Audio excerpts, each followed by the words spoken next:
हे पहा, मांडवगण फराटा येथे नग्नावस्थेमध्ये हे 30-35 वर्षाची व्यक्ती आहे.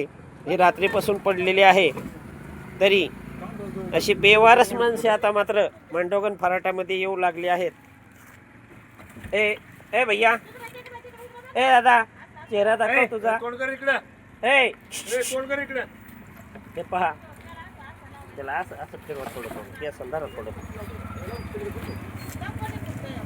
ऐसा देखो. हाँ, जय भोलेनाथ करने का है आपको? जय भोलेनाथ. हे पहा, नग्न अवस्थेमध्ये मांडवगण फराटामध्ये ही व्यक्ती आहे. अंदाजे 30-35 वय असू शकतं किंवा कमी असू शकतं.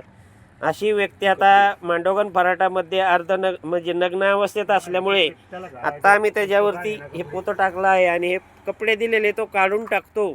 हे रात्री आलेला आहे. तरी अशा व्यक्तींमुळे कॉलेजला जाणाऱ्या मुली, या ठिकाणून जाणाऱ्या महिला यांना शरम वाटते.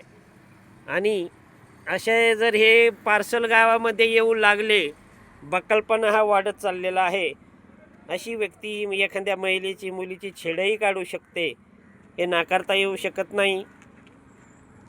तरी मांडवगण फराटा हे दिवसोदिवस अशा लोकांसाठी एक मोठं केंद्र तर बनत नाही ना, अशी शंका सध्या महिला आणि मुलींमध्ये होत आहे.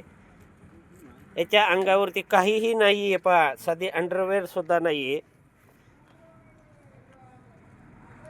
असे लोक सध्या मांडवगण फराटामध्ये येत आहेत. 3-4 दिवसापूर्वीच एक पार्सल असंच पाठवून दिलं.